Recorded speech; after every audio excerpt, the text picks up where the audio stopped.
नित्यम् माधुर्यरूपम् अपरम् वदेहम् ज्ञानम् वदान्तवदितम् सहितम् सदैवम् शरणैव ताम् देहवदम् प्रसन्नम्। यह श्लोक में ब्रह्म पुराण से उद्धृत करके आपके सामने स्पष्ट कर रहा हूं और यह श्लोक उच्चारण करने का मेरा एक खास मकसद है, एक खास मतलब है। और यह मतलब और तात्पर्य यह है कि मैंने इस श्लोक का चयन ब्रह्मोपनिषद से किया है। ब्रह्मोपनिषद का तात्पर्य है जो ब्रह्मा ने अपने मुंह से उच्चरित किए। और हमारे 3 प्रधान देवताओं में सबसे पहले ब्रह्मा का नाम उच्चरित होता है, जिनके 4 मुंह हैं और चारों मुंह से चारों वेदों की रचना हुई है। और इस श्लोक में ब्रह्मा ने स्वर्ण देहा अप्सरा का आह्वान करते हुए कहा है कि जीवन का आधार आनंद है, जीवन का आनंद सौभाग्य है, जीवन का सौभाग्य पूर्णता प्राप्त करना है और जीवन की पूर्णता प्रत्येक व्यक्ति की आकांक्षा है। और यह पूर्णता, यह सौभाग्य, यह जीवन का चिंतन और यह जीवन का आनंद केवल अप्सरा साधना के माध्यम से ही संभव है। और इसीलिए ब्रह्मा इस उपनिषद के श्लोक के माध्यम से कह रहे हैं कि मैं जीवन की पूर्णता और जीवन के आनंद प्राप्ति के लिए स्वर्ण देह अप्सरा को सिद्ध कर रहा हूं, उसका आह्वान कर रहा हूं, जिससे कि मेरे जीवन में पूर्णता प्राप्त हो। और मकसद मेरा यह था इस श्लोक को उद्धृत करने का कि अप्सरा शब्द से जो आपके मन में भ्रांत धारणाएं हैं, यदि हैं, तो वे धारणाएं मिट जानी चाहिए।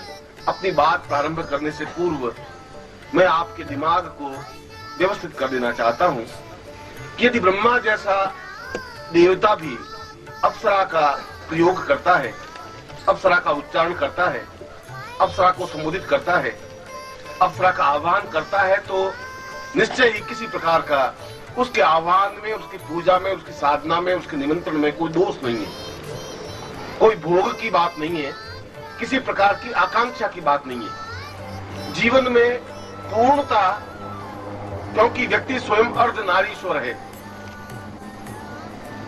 और नारीश्वर का मतलब है आधा शरीर। वो जो शरीर है उसके पास वह केवल आधा भाग है और आधा भाग अपने आप में पूर्ण नहीं हो सकता। इसलिए ब्रह्मा भी पूर्ण नहीं है, इसलिए विष्णु भी पूर्ण नहीं है, क्योंकि उन्होंने अपने आधे भाग को लेकर के ही जीवन को संचालित किया। भगवान शिव एकमात्र ऐसे देवता रहे जिन्होंने आधे भाग, यदि उसके पास पुरुषत्व का था, तो उन्होंने आधे भाग में नारी रूप की कल्पना भी की और फिर अर्धनारीश्वर शब्द से संबोधित हुए। इसलिए अप्सरा की साधना करना, अप्सरा को आह्वान करना किसी प्रकार की व्यभिचार या किसी प्रकार का दोष या किसी प्रकार की न्यूनता नहीं है। मैं एक देवता नहीं और 20 उपनिषदों के उद्धरण आपके सामने व्यक्त कर सकता हूं और वशिष्ठ से लगा करके अत्रि तक और पुरुष से लगा करके कणाद तक सभी ऋषियों ने और सभी महर्षियों ने यदि अप्सरा साधना को प्राधान्यता दी है, तो उनके देने के पीछे अभिष्ट लक्ष्य यह था कि जीवन में एक आनंद की अनुभूति हो सके। देह सुख की अनुभूति के लिए साधना नहीं की, क्योंकि अप्सरा साधना करने से गृहस्थ में कोई न्यूनता नहीं आ सकती। अप्सरा कोई पत्नी का स्थान ग्रहण नहीं कर सकती, अप्सरा कोई बहन का स्थान ग्रहण नहीं कर सकती, अप्सरा कोई पुत्री का स्थान ग्रहण नहीं कर सकती। अप्सरा तो केवल एक मार्गदर्शिका के रूप का स्थान ग्रहण कर सकती है, आपको बराबर गतिशील दे सके, आपके जीवन में एक हलचल मचा सके, आपके इस मुर्दा शरीर में प्राण फूंक सके, तुम्हें मार्गदर्शन दे सके, जहां तुम उलझ जाओ, जहां तुम्हारी परेशानी आ जाए, जहां तुम्हारी बाधाएं आ जाएं, जहां तुम्हें कोई रास्ता नहीं सूझ रहा हो, वहां तुम्हें रास्ता बता सके। इसलिए अप्सरा को 4 रूपों में स्पष्ट कहा है कि अप्सरा साधना से, अप्सरा जब भोजन कराती है तो बिल्कुल मां की तरह बन करके भोजन कराती है। मात्रवत भोजन ही वही अप्सराम वाम प्रजायते। जैसे मां अपने पुत्र को अत्यंत प्यार के साथ भोजन कराती है, ठीक उसी रूप में वह साधक को भोजन कराती है और प्रेमिका के रूप में उसको आनंद प्रदान करती है। और यहां मैं शब्द, जहां प्रेम और प्रेमिका शब्द का या प्रेमी शब्द का उद्धरण कर रहा हूं, वो आज के इस घिसे पिटे शब्द का मैं उच्चारण नहीं कर रहा हूं। यदि मेरे पुरुष मित्र हो सकते हैं और उसमें कोई दोष नहीं है, तो स्त्री भी मेरी मित्र हो सकती है। ये तो तुम्हारी आंखों में वासना है कि तुम उसको किस रूप में देखते हो। ये तुम्हारे आंख की न्यूनता है, उसके शरीर की कोई न्यूनता नहीं है। यदि मेरे 10 मित्र हैं और पुरुष मित्र हैं और उसमें अगर किसी प्रकार की अड़चन नहीं है, कोई बाधा नहीं है, अगर मैं उससे बात करता हूं तो मैं किसी प्रकार से शरीर मेरा न्यून नहीं बन जाता या कमजोर नहीं बन जाता या कोई गड़बड़ी पैदा नहीं होती, तो अगर 10 स्त्री मित्र हैं तब भी कोई न्यूनता नहीं बन सकती। जिस प्रकार से पुरुषों के साथ व्यवहार करता हूं उसी प्रकार से स्त्रियों के साथ भी व्यवहार कर सकता हूं। इसलिए जीवन में आनंद भौतिक सुखों से प्राप्त नहीं हो सकता। और चौथी बात की, हमारे जीवन की जितनी न्यूनताएं हैं, जीवन की जितनी कमियां हैं, वे जीवन की कमियां उसके माध्यम से पूर्ण हो सकती हैं। हमारे जीवन में सैकड़ों कमियां हो सकती हैं, इसलिए कमियां हो सकती हैं कि वो खुद आपकी संपत्ति है। आपने अपने जीवन में केवल कमियों को बटोरा है, पूर्णता को बटोरा नहीं। आपको कोई ऐसा गुरु मिला ही नहीं जो ये कह सके तो आप साधना करो। किसी में हिम्मत थी नहीं कहने की, क्योंकि वो खुद अपनी आलोचनाओं से घबराते थे कि अगर मैं कहूंगा शिष्य को अप्सरा साधना तो गुरु के बारे में क्या सोचेंगे, क्या ऐसा कैसे गुरु जी है, अप्सरा साधना करना। वशिष्ठ ने स्वयं कहा है, पूर्णम वदे स्वर्ण वदेव तुल्यम अप्सरो वताम सहितम सलिम देव। स्वर्ण देह अप्सरा को सिद्ध करना जीवन की श्रेष्ठता है। किसको कह रहे हैं? अपनी पत्नी मैत्री को, कात्यायनी को, दोनों पत्नियों को सामने बिठा करके वशिष्ठ कह रहे हैं कि मुझे जीवन में जितना रघुकुल पसंद है, मैं रघुकुल की रक्षा करने के लिए जितना धर्मगुरु हूं, उतना ही मुझे अप्सरा साधना करने में भी आनंद की अनुभूति होती है, क्योंकि जीवन में आनंद का प्रवाह अप्सराओं के माध्यम से संभव है। और विश्वामित्र ने तो मेनका को प्रत्यक्ष किया, अपने आश्रम में बुलाया, नृत्य करवाया। कणाद ने जब अणु की रचना की, अणु का ज्ञान प्राप्त किया, तो उस अणु के ज्ञान को, जो अणु हम आज बन रहे हैं, उसमें अणु की पूरी थ्योरी उस कणाद ने जो विकसित की, अप्सरा के माध्यम से प्राप्त हुई। और वे स्वयं इस बात को कहते हैं, नन्यो वताम पूर्वमदेव तुल्यम स्वर्णो वताम सहितम सदैव। मैं स्वर्णवती अप्सरा, मैं तुम्हारा धन्यवाद अर्पित करता हूं कि तुम्हारे माध्यम से मुझे अणु की रचना का ज्ञान प्राप्त हुआ। जब च्यवन ऋषि ने बहुत वृद्ध हो गया, जर्जर हो गया, पुत्र हुआ नहीं और शरीर के सारे रोम सफेद हो गए, तो ब्रह्मा ने स्वयं च्यवन को कहा कि तुम्हें अप्सरा साधना करनी चाहिए, क्योंकि इस वृद्धावस्था को यौवनावस्था में बदलने के लिए और कोई देवता सहायक हो ही नहीं सकता। और च्यवन ने स्वर्ण देह अप्सरा साधना की और करके और पूर्ण यौवनवान प्राप्त किया, जिसको तुम च्यवन प्रास, जिनमें आगे जाकर वेद की कई ग्रंथ रचना की। और यह उस अप्सरा को, उस नारी को मैं आपको सिद्ध करवा रहा हूं, जिससे तुम्हें समर्पण का भाव आ सके, जिसमें तुम्हें आनंद की तृप्ति आ सके, जिसमें तुम एहसास कर सको कि जीवन का मकसद और मूल्य क्या है, जिसमें तुम एहसास कर सको प्रेम क्या होता है। तब तुम महसूस कर सकोगे कि प्रेम की धारणा क्या है, प्रेम की तृप्ति क्या है, प्रेम का आनंद क्या है, बिना चिंता के जीवन कैसे बीत सकता है, इस साधना के माध्यम से आप जान सकते हैं। इसलिए मैं आपको ये प्रयोग करवा रहा हूं और प्रयोग करने के बाद दूंगा मंत्र। मैं 3 क्रिया करूंगा और ये तीनों ही क्रियाएं अपने आप में अत्यंत महत्वपूर्ण और दुर्लभ और महत्वपूर्ण है, इसलिए कि ब्रह्मा ने जिस श्लोक को मैंने प्रारंभ किया, उसी श्लोक में इस साधना का पूरा मंत्र मंतव्य छिपा हुआ है। जिस साधना को ब्रह्मा करके भी अपनी उस स्वर्ण देह अप्सरा को सिद्ध कर सकता है, आपको भी उसी साधना को मैं समझाऊंगा जिसके माध्यम से स्वर्ण देह सिद्ध हो सके। और गारंटी के साथ सिद्ध होती ही है। यदि तुम में पूर्ण रूप से चैतन्यता है, यदि तुम में पूर्ण रूप से समर्पण है, पूर्ण रूप से डूब जाने की क्रिया है, मंत्र को उच्चारण करने की भावना है। इसलिए मैं पहले तुम्हारे सामने यंत्र है और तुम्हारे सामने चित्र है पुरुषी का, इन दोनों को मैं प्रत्यक्ष कर रहा हूं और फिर तुम्हारे शरीर में स्थापित कर रहा हूं स्वर्ण देह अप्सरा को। और फिर तुम्हें दूंगा मंत्र, जिस मंत्र का तुम्हें करना है जप निरंतर। इसलिए क्षमता तुम्हें दे रहा हूं, चेतनता तुम्हें दे रहा हूं।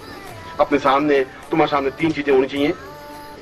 कुमकुम अक्षत होगा और पुरुष का चित्र होगा और यंत्र होगा, ताबीज होगा, ताकि हम साधना को निर्विघ्नता पूर्वक पूरी कर सकें। आज जोड़ दीजिए। ओम विघ्नेश्वराय वरदाय सुरप्रियाय लंबोदराय सकलाय जगद्दिताय नागाननाय स्तेज्य विभूषिताय गौरी सुताय गणनाथ नमो नमस्ते। भक्तातिनाशन पराय गणेश्वराय सर्वेश्वराय सुखदाय सुरेश्वराय विद्याधराय विकटाय वामनाय भक्त प्रसन्न वरदाय नमो नमस्ते। नमस्ते ब्रह्म रूपाय विष्णु रूपाय नमः। नमस्ते रुद्र रूपाय करी रूपाय नमः। विश्व रूपस्य रूपाय नमस्ते ब्रह्मचारिणे भक्त प्रियाय देवाय नमोस्तुभ्यं विनायक। लंबोदर नमस्तभ्यं सतम मोदक प्रिय निर्विघ्नं कुरु मे देव सर्वकार्येषु सिद्धः। श्रीमन्महागणाधिपते नमः। लक्ष्मी नारायणाभ्यां नमः। उमा महेश्वराभ्यां नमः। शुचि पुरंदराभ्यां नमः। मातृ पितृ चरण कमलेभ्यो नमः। इष्ट देवताभ्यो नमः। कुल देवताभ्यो नमः। ग्राम देवताभ्यो नमः। स्थान देवताभ्यो नमः। वास्तु देवताभ्यो नमः। वाणी हिरण्यगर्भाभ्यां नमः। श्री पुरंदराभ्यां नमः। सर्वेभ्यो देवेभ्यो नमो नमः। तत्ताजुमां मानस्तोकितनयितीं शिखाबन्धनं, चोटी की गांठ लगाओ। ओम मानस्तोकित नये मान आयुषमानो गोकुमानो अश्वे गुरुकुमानो वीरांध्रभाविनो वधिरे अहुंदस्वा वामहे। हाथ नीचे कर लो और बाएं हाथ में जल लेकर के दाहिने हाथ से अपने शरीर को पवित्र करो। शरीर पे जल छिड़को।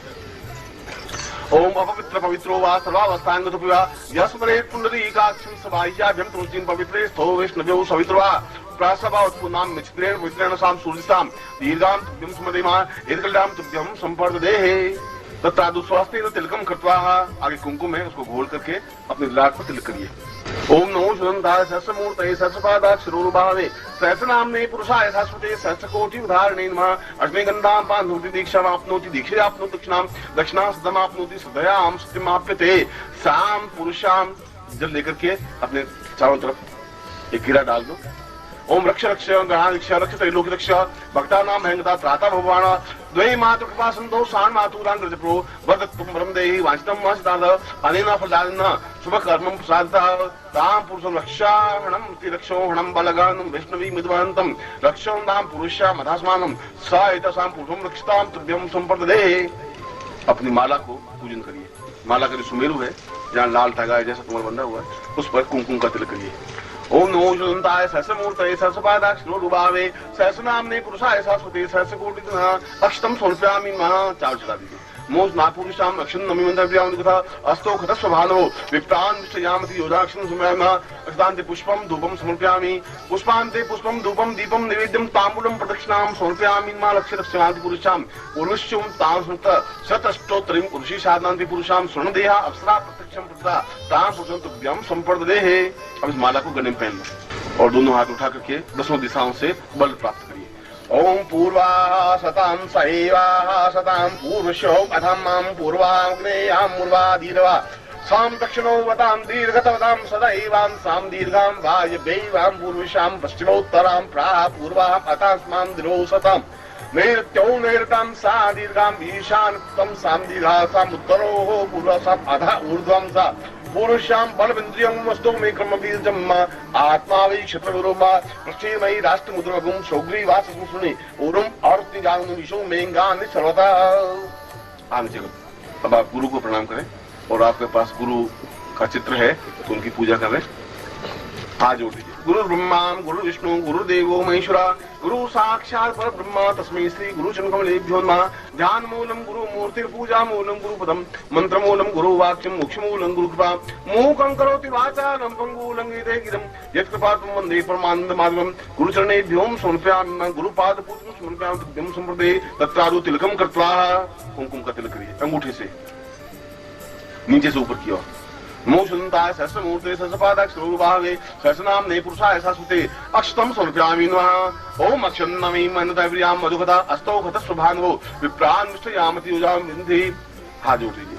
त्वमेव माता च पिता त्वमेव त्वमेव बन्धुश्च सखा त्वमेव त्वमेव कन्या त्वमेव त्वमेव सर्वं मम अनयाम पूज्याम सांगाय सपदिवाराय सायुधाय ससतिकाय महांसाम गुरुत्वे मम शरीरम स्थापयामि तुभ्यं पूजनान्ति तुभ्यं संप्रदे तत्रादु स्वर्णदेहा अप्सराम आवाहयामि आगच्छ। अब सामने चित्र है स्वर्णदेहा का, वो सामने रखिए और हाथ में जल लीजिए दाहिने हाथ। मैं इसमें गोत्र का उच्चारण करूं तो आपको अपना गोत्र याद होना चाहिए, और यदि गोत्र आपको याद नहीं है तो फिर भारद्वाज गोत्र का उच्चारण करें और अपना नाम उच्चारण करें। ओम विष्णु विष्णु विष्णु भारत से बटखंडी जम्मूदी पे शालियां साके बुद्धाता समते समते को समता 2006 से माघमास कुसुमती मंदवासे अप्राप्त लक्ष्मी प्रथम प्राप्त लक्ष्मी सरकार संहारणम सकट मनुष्यकाम न सिद्धतम लोके वासवे भय राज्य द्वारे सर्वत्र यश विजय लभादि प्रभारस्य सब पुरुषस्य सब मानुष्य अखिल कुटुंब सदस्य सबसो समस्त भय व्याधि जरा पीड़ा मृत्यु परिहार द्वारा आयु आरुधा मां अमुक गोत्रोत्पन्नोहम। अपना गोत्र बोलिए। अमुक शर्मा हम नाम बोलिए। त्वाम शरणदेहाप्सराम सत्यम प्रत्यक्ष प्रत्यक्ष प्रत्यक्षम भवताम पुरुषम मम जीवनो पर्यंतम सुख सौभाग्य धन धान्य ऐसा प्रतिष्ठां प्राप्ता निमित्तम स स्वर्ण आभूषणान्ते पुरुषां सुख सौभाग्य भौतिक आध्यात्मिक उन्नति प्राप्ता निमित्तम स देह स चिन्त्य स मूर्त्यं स दीक्षा स समस्त देहापि मम प्रत्यक्षम आगच्छ तां पुरुषं तुभ्यं अमुक गोत्रोत्पन्नोहम पुनः गोत्र अमुक शर्माहम तां पुरुषं स्वर्णदेहाप्सरां ते प्रथम तुभ्यं संपर्ददेहे। जमीन पे जल छोड़ दिया। अब उसके स्वर्णदेहाप्सरा के सामने तिलक करिए ललाट। ओम स्वस्ति इंद्रो सर्वाः स्वपूखां विश्ववेदाः स्वस्ति नस्तार्क्ष्यो वरिष्ठनेमिः स्वस्ति नो बृहस्पतिर्दधातु ददातु। अब थोड़ा चावल बाएं हाथ में लीजिए लेफ्ट हैंड में और थोड़ा कुमकुम से रंग दीजिए और मैं प्राणस चेतना मंत्र उच्चारण करूंगा। आपको एक एक चावल या थोड़ा थोड़ा चावल उस अप्सरा चित्र पर डालने हैं जिससे वो प्राण से जीव चेतना युक्त बन सके। ओम प्राणो ये प्राणाम सा पूर्वः अथास्मान दीर्घा युत्वाः बलायवतः पुरुषम अथोस्मानं सा नेत्रो सा नेत्रम सा लाटो लाटं सा शिवादि नासिको यो नासिकां सा मुखे मुखे व्यास पुरुषम जीवायाम जीवागतं श्री पुरुषाम अथस्म बाहुभ्यां बलवन्तिकुं वक्षस्थलो वाम पुरुषाम अथास्मनुक्षम मधे दिशांस्ति नाभो साम नाम जंगाभ्यां प्रसादति सा पादयो पादु समवति समस्त शरीर अंग प्रत्यंगम सा पूरा सा चैतन्य स जागृत अंकं चंदन पम्यं सा बिंदुराव मर्दय मर्दय मलय मलय जागृत जागृत त्रोटा त्रोटा दीप्तम दीप्तम कुरु स्वाहा पाम पिम पूर्वा गुणम खांकी खुंकिचताम शांशी रूपा इंकात्र पुरुषम अथास्मनु स्वर्णदेहाप्सरां प्रत्यक्षम प्रत्यक्षम मास पुरुषम तस्मानं सा चिंत्यम सचिंत्यम सनेतम सनितम तुभ्यं ते मम शरीरे स्थापिम स्थापित तुभ्यं संपर्ददेहे। बाकी चावल सब उसमें चला दो। हाथ जोड़ दो। स स्वर्णदेहाप्सरां सां प्रत्यक्ष मम शरीरे स्थापयामि स मित्र भावेन सां पुरुष अप्सरां सम्प्रति प्रेमिका रूपेण सां पुरुष आशामि आवायामि आगच्छ आगच्छ स्थापयामि तुभ्यं च मम जीवन पर्यन्तं सुख सौभाग्य धन धान्य प्रतिष्ठां प्राप्ता निमित्तं स देह सुखम देवसे बते मन सुख स आत्म सुखम प्राप्ता निमित्तं स पूर्णत्व प्राप्तं तुभ्यं सन्ते गुरु आज्ञा सा सुख तुभ्यं संपर्ददेहे। अब दाहिने हाथ से जहां जहां अपने शरीर को स्पर्श करूं आप भी वहां अपने शरीर को स्पर्श करें। मैं उस स्वर्णदेहाप्सरा को आपके शरीर में स्थापित मंत्रों के माध्यम से कर रहा हूँ। ओम सां पुरुषाम अथास्मन् दीर्घा से स्वर्णदेहां सां ब्रह्म कुलोद्भव सां ब्रह्म मंत्रेण सां पुरुषाम स्वप्रत्यक्ष सा चेतन मम शरीरे आप श्री अमुक गोत्रोत्पन्नोहम। अपने गोत्र अमुक शर्माहम मम शरीरे स्थापयामि नः शांति पुरुषम लाट सा पुरुषे शिरो मम स्थापयामि नः दीर्घा से पुरुषां लाटे वाम पुरुषां तस्मानं नासिकयो सुखः नासिकां पुरुषां तस्मानं सावति गुलाबद्रो तवा पुरुषां कुसुमं पां संस्वादि वा चिकुं वा चिकुं पुरुषां मधास्मानं से भवति बक्षस्थलो मा ईश्वर पूर्वशाधर्मानं बाहुभ्यां बलवन्ति कुमस्तोमि क्रम बीजमसां नाभौ साम दीर्घां शांति उद्रौ सा पुरुषै उद्रौ साम पुरुषाधर्म जंगोभ्यां पत्रां पुरुषास्ति पादेौ साम पुरुष भवसि सा चरणौ साम दीर्घास्ति मम पृष्ठो मां बुधमगो समस्त शरीरेणां पुरुष मधास्मानं स चिन्तयामि जां दीर्घायुत्वाय बलाय वच सुभजात्वां यशस्रमतो जीव सर्वस्तम्मां दीर्घौ वसा सा पुरुषां चेतुन्यां पुरुषा रास्मानं स्वर्णयां सौंदर्यविद्यां सा पूरा तम तुभ्यं संपर्दे। अब वो यंत्र है, उस यंत्र को अपने सामने रखिए। यंत्र को बाएं हाथ लेफ्ट हैंड में ले लीजिए, दाहिने हाथ से इसके ऊपर जल चढ़ाइए। ओम वरुणस्योत्तम हनमसि वारुणस्कं भजनी तो वरुणस्य ऋतसदनसि वरुणस्य ऋतसदमसि वरुणस्य ऋतसदमासीद। उसको पहुंच लीजिए कपड़े से या किसी से, यंत्र को पानी सुखा दीजिए। कुंकुम समर्पयामि नमः श्रीखंडम सिंधम दिव्यम केशरादिसुंदम विलेपनम सुरश्रेष्ठम सिंधुतां गुणासं स्वामुदे सोमयुवान कुमुचिताः कुंकुम समर्पयामि नमः कुंकुमात् अक्षतम समर्पयामि नमः। चावल चढ़ाइए। ओम अक्षन नमि यंत्रव्यादृता अस्तोखतस्य भानुम विप्राम श्रीयाम श्री राक्षसं कुंकुमेन तिलकम कृत्वा, कुंकुम से 3 बार तिलक करिए। फिर इसको बाएं हाथ में रखिए, दाहिने हाथ से इसको बंद करिए, दाहिने हाथ उसके ऊपर बंद करिए, संपुट कर लीजिए। ओम दीर्घायुत्वाय सा पुरुषां सति स्वर्णदेहा यंत्रेण स पुरुषांसि अथास्मानं जीवनोपर्यन्तं सा आबद्ध कीले त्रोट गुरु साक्षातां गुरु मंत्रेण सां पुरुषां अस्वाप से पुरुषां स्वर्णदेहा सां सिद्धि भव तां पुरुषां प्रमुखं सिद्धि भव अंशुतिभ्रां निश्चितं सिद्धि भव तां विष्णुतां विमुक्ति सां दीर्घायुत्वाय तुम दीर्घति अथास्मानं स क्रीतां क्रांति पूर्वस्यात् तुभ्यं संपर्दते। इसको खोल करके फिर एक बार कुंकुम का तिलक करिए उसके ऊपर, और फिर उसके ऊपर से कुमकुम का तिलक लेकर के अपने ललाट पे लगाइए।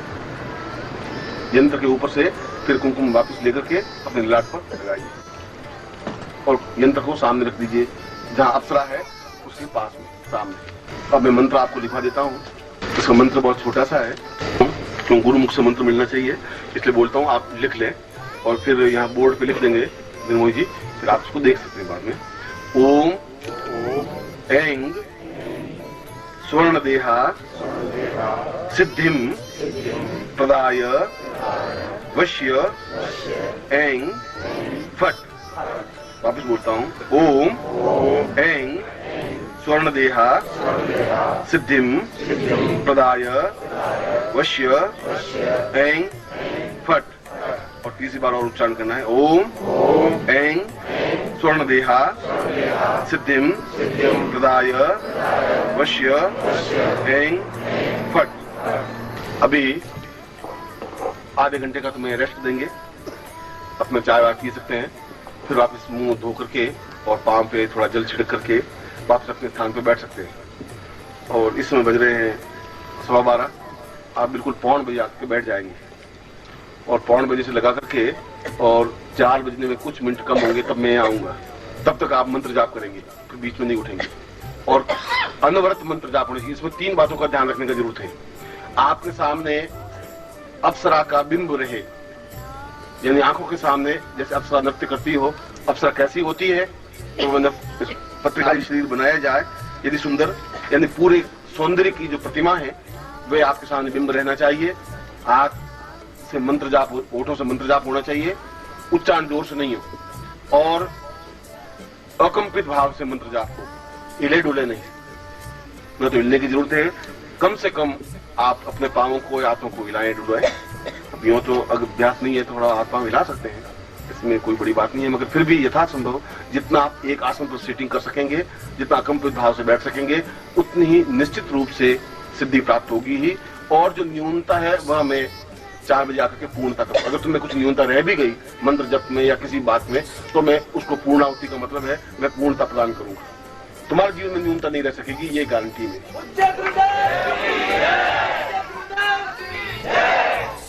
और मैं एक बार आंख के सामने बिंब रहना चाहिए और बिंब कोई भी सौंदर्य आपके सामने ध्यान हो उसको बिंब ला सकते हैं। अत्यंत सुंदर नारी आकृति सामने होनी चाहिए बिंब में, 1, और माला बिल्कुल जपनी चाहिए, 2, और होठों से मंत्र उच्चारण होना चाहिए, 3। कितनी मालाएं हो ये गणना की जरूरत नहीं है। तुम्हें 4 बजे तक मंत्र जाप करना है। अनवरत, अनवरत का मतलब है कि बीच में रुके नहीं, ये 2 माला फेरी फिर पेशाब करने गए, फिर 2 माला फिर पानी पीने गए, ऐसा कुछ नहीं।